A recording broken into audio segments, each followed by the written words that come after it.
Rumo à glória eterna, não, isso aí é terça-feira. Hoje é rumo à 8ª vitória consecutiva, ao 6º jogo sem levar gol. Logo mais às 4h30 da tarde, Fortaleza e Fluminense se enfrentam no Castelão e a partir de agora tudo o que você precisa saber sobre este jogão pela terceira rodada do Campeonato Brasileiro. O Fluminense em busca também da terceira vitória para ficar 100%, para seguir 100% e continuar na liderança do Brasileirão, o que seria espetacular. Fácil? Não vai ser, a gente sabe disso. E tende a ser um pouco mais complicado se a informação que eu trouxe ontem nas redes sociais se confirmar, caso o Diniz resolva realmente poupar ou tenha decidido poupar alguns titulares. A gente vai falar muito mais sobre isso aqui neste pré-jogo, vamos discutir possibilidades, possíveis escalações para o jogo de hoje. Não dá para definir uma, então a gente vai falar aqui de algumas prováveis escalações do Fluminense para enfrentar o Fortaleza. A última derrota para o Fortaleza foi em 2021, naquele jogo da volta do primeiro jogo com torcida do Fluminense pós-pandemia. Quem lembra? A expectativa danada para aquele jogo, Fortaleza foi lá e ganhou o Fluminense por 2-0. Nos últimos 4 jogos, foram 3 vitórias do Flu, lembrando que ano passado teve 2 confrontos pela Copa do Brasil e 1 empate, então um retrospecto mais recente é bem favorável. E na última vez que o Fluminense venceu o Fortaleza pelo Campeonato Brasileiro lá no Castelão, foi ano passado com aquele golaço do LH, do Luiz Henrique. Quem lembra? De São Paulo, tudo sobre o Clássico Paulista você confere aqui com a gente. Olha o Natan, tentou o drible, colocou pro Luiz Henrique na entrada da grande área, pode arriscar o chute lá dentro!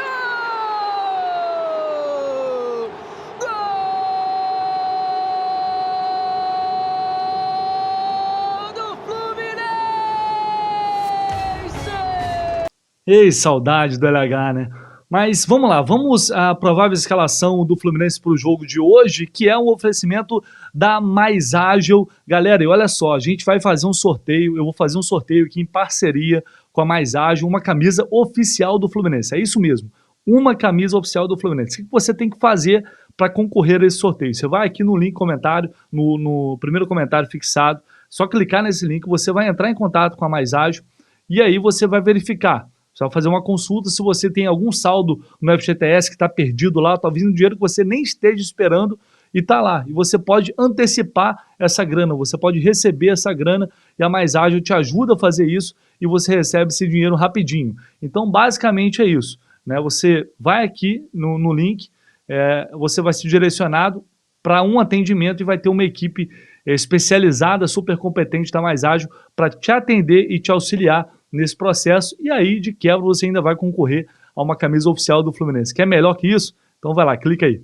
Então vamos falar dessa provável escalação do Fluminense para o jogo de logo mais, porque a escalação em si é uma incógnita, né? Ontem eu trouxe a informação de que o Diniz pode poupar alguns titulares, e o GE trouxe uma outra informação dizendo que o time deveria ser o titular, mas seria possível, também não seria nada surpreendente o Diniz retirar alguns jogadores do time titular. Então, com base no que eu apurei, o que eu vi foi, olha, o time vai estar bastante modificado. Foi o que eu ouvi. Então, pensando nisso, eu acho que o mais lógico aqui, 2 jogadores eu acho que é bem lógico serem poupados, o Felipe Melo e o Ganso. E creio que o John Arias. A gente lembra que eles foram os primeiros a sair na partida contra o Paysandu e tinham a expectativa de que eles pudessem ser poupados naquele jogo. Então eu estou tentando estabelecer aqui uma coerência. Agora, o Keno terminou aquele jogo bem cansado, então ele poderia sair também. Mas acho que não vai ser assim, mais de 60% do time, não acredito. Talvez 40% do time, 3 a 4 jogadores no máximo. E aí, levando essa possibilidade em consideração, eu tenho aqui algumas possibilidades. A que eu mais gostaria, a gente lembra no jogo contra o América, quando o Diniz poupou, como o Fluminense teve dificuldade naquela saída de bola naquele jogo. O primeiro tempo foi muito ruim, o Fluminense teve muita dificuldade na saída e o América pressionando o Flu. E esse jogo vai ser igualmente difícil. Então, o que eu faria? Colocaria o Guga na lateral esquerda e manteria o Alexandre no meio de campo, ao lado do André, para mexer menos nessa estrutura do meio de campo, que é mais sensível e mais complicado, né, você mexer muito ali. E aí você teria uma trinca de qualidade com o André, com o Alexander e também com o Lima. Eu acho que dessa forma o time sentiria menos a falta do Ganso. Um pouquinho menos. E aí no ataque, a gente poderia colocar o John Kennedy ou o Lelê, né, fazendo essa inversão com o Keno, caso o Arias seja poupado. Se for o Keno, mais fácil ainda, que aí você pode colocar o Lelê por lá. Lembrando que contra o América, o Diniz mexeu ainda mais. Entrou só o John Kennedy com o Cano no ataque. Então vamos a essa provável escalação aí, com Fábio, Samuel Xavier, Nino, Manuel e Guga. Gente, importante reforçar, é uma provável escalação. Eu não tenho os nomes de jogadores que devem ser poupados, então eu estou fazendo um exercício aqui de projeção. Com André, Lima e o Alexander, e aí Keno, Lelê e também o Germancano. Uma outra possibilidade é você sacar o John Arias e colocar o Thiago Santos. E aí você libera um pouco mais, o Alexander libera um pouco mais, o Lima também. E fortalece o meio de campo, se protege um pouco mais. Eu acho pouco provável, tá? Sinceramente, eu acho pouco provável. E claro, se ele for com o time todo titular, aí é aquela escalação que a gente já está acostumado, com o Fábio, com o Samuel Xavier, com o Nino, Felipe Melo e o Alexander, André, Lima e Ganso, Keno, John Arias e Germancano. Só algumas possibilidades que eu pensei aqui. O Alexandre Vasconcelos já vai trazer outras, uma visão dele, uma visão tática desse jogo. E aí muita gente perguntou, mas porra, o Diniz poupar logo agora contra o Fortaleza, colocou o time titular todo contra o Paysandu. Que sentido faz isso? Ganhando o jogo, já tinha ganho o primeiro jogo 3-0. Seria muito mais fácil poupar lá. Bom, primeiro, gente, que falar depois do resultado dos 3-0 é mais fácil, né? E qual que é a lógica, o que eu ouvi? Eu ouvi o seguinte, poupar e mata-mata não dá. Não estou dizendo que eu concordo, estou dizendo que eu ouvi. A lógica pensada foi essa. Poupar e mata-mata não dá. Porque acontece, dá um negócio errado, meu irmão, aí imagina uma eliminação daquela. Não dá nem para pensar. Então, a lógica pensada foi essa. Eu, particularmente, nesse caso do Paysandu, eu teria poupado alguns jogadores contra o Paysandu. Mas se a gente parar para pensar, querendo ou não, foram poupados. O time jogou numa velocidade, ritmo de treino, André, o Felipe Melo, o Ganso e Arias saíram no início do segundo tempo. Então foi um jogo bem tranquilo. E aí, qual a outra parada? A questão é que o jogo de amanhã, de hoje, ele está bem mais próximo do jogo contra o River. E tem a viagem de volta para o Rio. Um tempo de preparação muito curto. Muito curto. Então, se você está pensando em poupar, de fato, por essa lógica, eu compreendo, tá? Eu teria feito o inverso, mas eu compreendo também esse pensamento. E eu também confio na comissão técnica, tem pessoas competentes que já provaram para a gente muitas vezes que eles são competentes para tomar essa decisão. Então eu vou confiar na comissão técnica. Eu confio que vai ser a melhor decisão. E o River Plate também jogou ontem contra o Tucumã e poupou os jogadores. Então, eu acho que não é nenhum absurdo. O Campeonato Brasileiro está apenas na terceira rodada. A competição mata-mata você não tem como recuperar, se der merda, deu. Então, eu acho que não tem esse bicho de sete cabeças, muita gente revoltado, meu Deus, pardal, maluco. Se não poupa é maluco, se poupa também tá ruim. Então, gente, vamos confiar e vamos ter um pouco de equilíbrio nessa análise também. É claro que é um jogo, você diminui a chance de vencer o jogo, em tese pelo menos, mas também não vejo esse desespero todo. Você ir com um jogo com Lima, você entra no Lelê, entra no John Kennedy, são todos jogadores, o Alexandre por meio, o Guga entrando na lateral esquerda, são todos jogadores muito qualificados que têm totais condições de fazer um bom jogo no Castelão, pelo menos essa é a minha visão. Enfim, o que falta hoje eu acho que é um meia reserva com características um pouco mais próximas que a do Ganso, igual a gente sabe que não vai ter, mas um pouco mais próximas. Eu acho que falta isso também, e a ausência do Martinelli prejudica demais, né? Porque você quer mexer um pouco mais nesse setor e tem menos possibilidades nesse momento. A ausência do Martinelli, que em breve vai voltar, também atrapalha um pouco nesse nesse revezamento aí dos jogadores. Eu vou chamar o Alexandre Vasconcelos, comentarista aqui do canal do Lessa, para trazer uma visão, a possibilidade que ele acha, o time que ele acredita que ele vai achar em campo, uma visão tática e informações táticas também sobre esse Fortaleza. Fala aí, Alexandre. É isso, Vitor Lessa, amigas e amigos tricolores. Vamos olhar agora o campo tático e alguns detalhes importantes para a partida entre Fluminense e Fortaleza na capital cearense neste sábado. Estou tentando imaginar o que Fernando Diniz vai fazer. Ele não costuma poupar muitos jogadores ao mesmo tempo, mas eu faço apostas. Ele vai poupar mais 2 atletas para essa partida. Eu acredito que Felipe Melo vai dar lugar a Manuel para poupar o camisa 30 nesta partida. Teremos Alexander na lateral esquerda com o Lima no meio, fazendo a função mais aproximada do André, mas também saindo para dar profundidade pelo lado do campo. Eu acredito que ele vai entrar com o Ganso. É um jogo que ele precisa de posse de bola, precisa segurar e controlar o jogo. E o Fortaleza é um time que deixa jogar muito pelo meio. Então o Ganso, acredito que ele vai considerar importante para essa partida. E ele deve entrar com John Kennedy no lugar de John Arias. É a minha aposta de mexida. Ele vai manter Keno aberto. Obviamente eles podem trocar de posição, como já tem acontecido nas últimas partidas, tanto quando tem Arias em campo, quanto John Kennedy. John Kennedy, claro, acaba sendo mais efetivo quando ele se aproxima de Hermancano no ataque para fazer as tabelas e finalização. Eu acredito que essa aqui vai ser a opção, mas uma coisa que ele pode fazer, por exemplo, também é botar o lateral Guga no lugar de John Kennedy, colocando Alexander no meio e abrindo Lima. Outra possibilidade que ele tem dado muita chance para esse atleta é de Gabriel Pirani. Aí, nesse caso, ele pode tanto colocar no lugar do Alexander, do Guga, para voltar aquele mesmo esquema, botando o Pirani mais pelo meio, ou o Pirani, no caso, provavelmente mais aberto, para fazer o lado de campo, mais um meia mais construtor no lado de campo, tendo o Lima fazendo essa passagem, ou ele pode ter aqui o Guga na lateral, com o Lima fazendo o lado, ou o Pirani no lugar do Lima fazendo essa posição. Mas o que eu queria chamar a atenção de vocês hoje, para a partida contra o Fortaleza, são as estatísticas das últimas 2 partidas. O Fortaleza é um time que, de fato, joga e deixa jogar. Mas ele tem algumas características, na verdade, que eu achei importante ressaltar.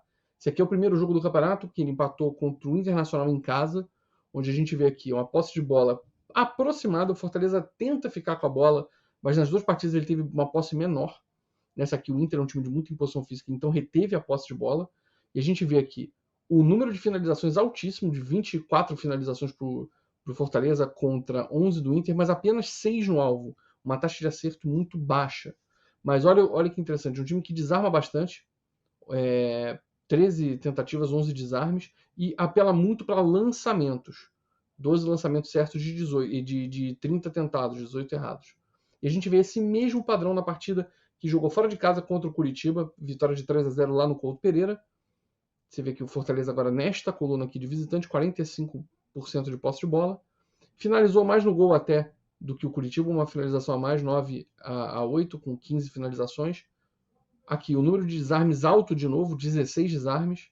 E 11 lançamentos certos de 33 tentados.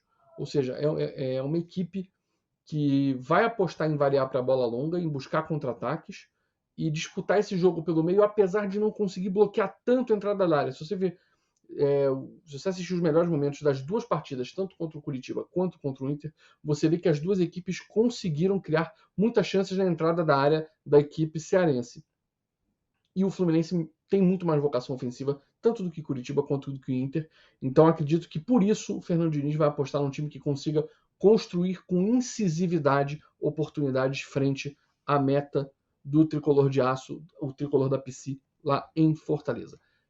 Conta nos comentários o que você achou e a gente vê como é que esse meu pré-jogo vai brigar com a realidade novamente, beleza? A gente se fala. Qualquer coisa me cata lá no Twitter também, @mvasconcelos, e a gente troca uma ideia. Saudações tricolores, boa partida pra gente. Valeu, Alexandre. Então vamos ver, às 3h30 da tarde a gente vai saber, né, quem tá certo nessa parada aí, se vai poupar, se não vai. 3h30 da tarde sai a escalação oficial. Bom, o Lima tá em casa, né? Jogou muito tempo no Ceará, né? Conhece muito bem. O Fluminense se preparou no CT do Vozão e ele falou ao Flu TV sobre isso. Feliz de estar de volta aqui na capital do Ceará, né? Treinamos lá no CT do Ceará, revi os funcionários, os amigos, né? Que eu fiz aqui, muito feliz.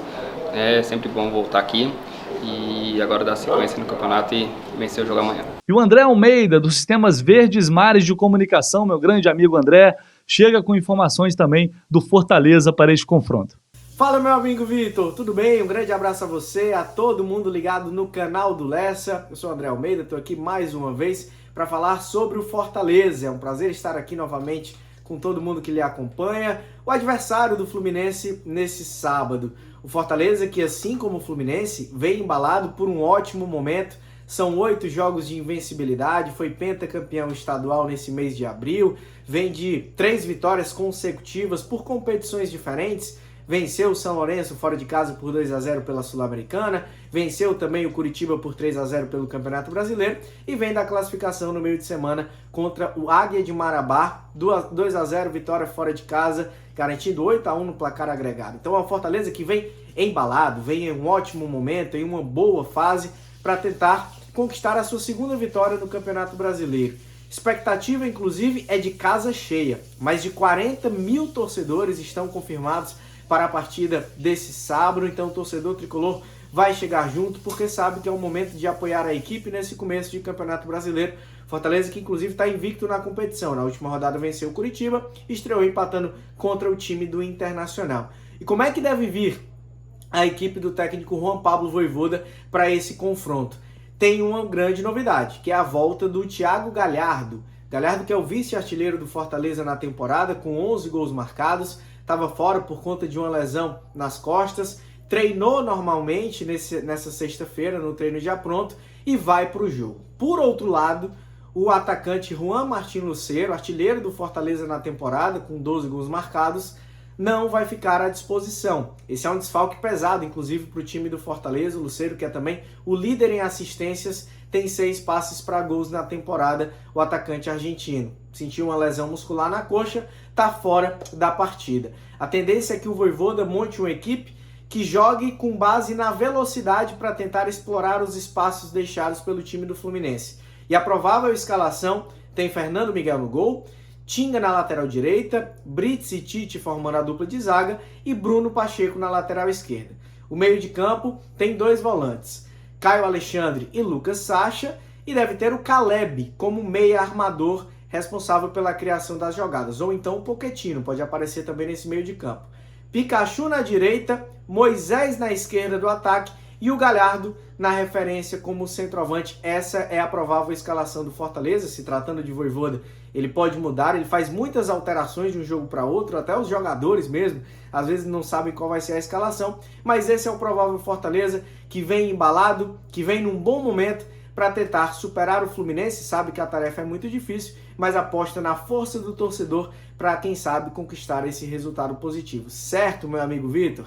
É que a gente vai ter um grande jogo nesse sábado na Arena Castelão. E quem ganha, claro, é o futebol, é o torcedor, beleza? Valeu, um grande abraço a você e a todo mundo que acompanha aqui o seu canal. Até a próxima. Valeu, André, meu irmão, um abraço, tudo de bom aí. Vamos à arbitragem pra gente fechar esse pré-jogo aqui. O paulista Rafael Klaus, da FIFA, ele mesmo, apita o jogo, auxiliado por Danilo Ricardo Simão Anis, também da FIFA, e pelo Miguel Catânio Ribeiro da Costa. O VAR será o Thiago Duarte Peixoto, também de São Paulo. Bom, o Klaus é aquela parada. Klaus é árbitro de Copa, é um dos principais árbitros do país, né? Gostando dele ou não, o patamar dele hoje é esse. Só que quanto ao Fluminense é uma desgraça, né? O Fluminense perdeu mais da metade dos jogos. Em 30 jogos, o Fluminense venceu apenas 9, empatou 4 e teve 17 derrotas. É um negócio impressionante, né? Só que a justiça seja feita, nos últimos 4 jogos foram 4 vitórias do Flu. Antes disso, teve 4 derrotas consecutivas também. Mas o retrospecto recente é bom, incluindo o Fla-Flu. Aquele Fla-Flu daquela confusão toda, Manuel foi expulso sem fazer nada. Falei sobre isso aqui recentemente, né? Aí teve, sei lá, mais 3, 4 expulsos naquele jogo. O Fluminense venceu. Enfim, é um árbitro que tem qualidade, né? Só tem que fazer o que sabe, ou o que deveria saber. Então que tenha uma boa arbitragem, logo mais o Rafael Klaus nessa partida. Transmissão com imagens pelo canal Premier e, claro, pós-jogo aqui no canal do Lessa com toda a análise dessa partida. Tomara que com mais uma vitória tricolor carioca neste caso, com Alexandre Vasconcelos e Renan Reis, o Laranja. A gente espera vocês mais tarde. Vamos que dê tudo certo. Valeu, galera.